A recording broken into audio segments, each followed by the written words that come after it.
জানা যায় ৭০,০০০ ফেরেশতার আগমন। শুনতে অবাক লাগলেও এটাই বাস্তব এক ঘটনার হাদিস ভিত্তিক বর্ণনা। শুধু এক সূরার প্রতি ভালোবাসা ও নিয়মিত পাঠই এনে দেয় জান্নাতের সুসংবাদ, জাহান্নাম থেকে মুক্তি। কি সেই সূরা? বিস্তারিত থাকছে ডেস্ক রিপোর্টে।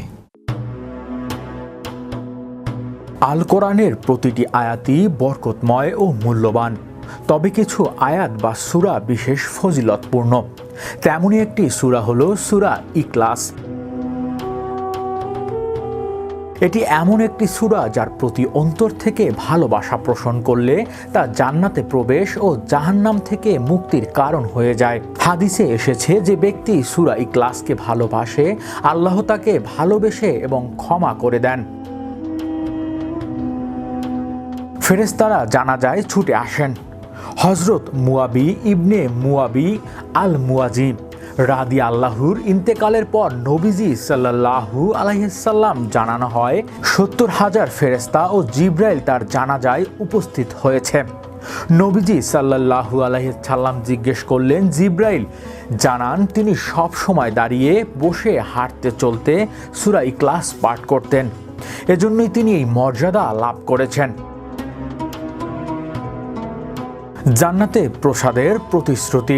মুয়াজ ইবনে আনাস রাদিয়াল্লাহু থেকে বর্ণিত, রাসূলুল্লাহ সাল্লাল্লাহু আলাইহি সাল্লাম বলেছেন, যে ব্যক্তি সূরা ইখলাস ১০ বার পাঠ করবে, আল্লাহ তার জন্য জান্নাতে একটি প্রাসাদ নির্মাণ করবে।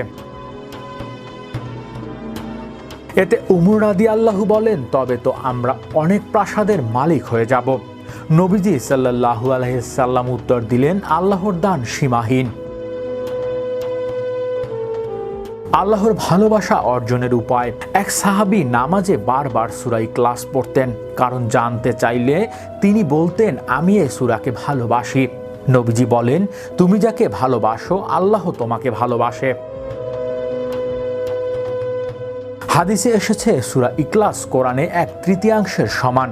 এক সাহাবী অন্য সাহাবীকে বারবার এই সূরা পাঠ করতে শুনে তা নবীজিকে জানালে তিনি বলেন, এটি সত্যি কোরআনের 1/3 সমান। ক্ষমা ও জান্নাতের সুসংবাদ। এক সাহাবী সূরা ইখলাস পাঠ করায় রাসূলুল্লাহ সাল্লাল্লাহু আলাইহি সাল্লাম বলেন, তাকে ক্ষমা করে দেয়া হয়েছে। আরেকজন ইমাম সাহাবীর প্রতি রাকাতে সূরা ইখলাস পাঠের কারণ জানতে চাইলে তিনি বলেন, আমি এই সূরাকে ভালোবাসি। নবীজি বলেন, তোমার এই ভালোবাসাই তোমাকে জান্নাতে পৌঁছে দেবে। এই সূরার বিশেষত্ব। সূরা ইখলাসে আল্লাহর একত্ব, অমুখাপেক্ষিতা, তার আজন্ম ও অনুরূপবিহীন সত্তার বর্ণনা রয়েছে। এই 4টি আয়াতে আল্লাহর পরিচয় অত্যন্ত সংক্ষেপ এবং গভীরভাবে তুলে ধরা হয়েছে।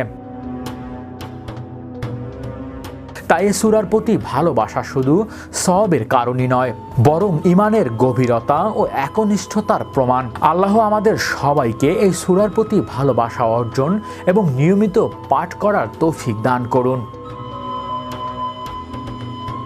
হৃদয় আশিস, বিশ্ব বাংলা 24 নিউজ ডেস্ক।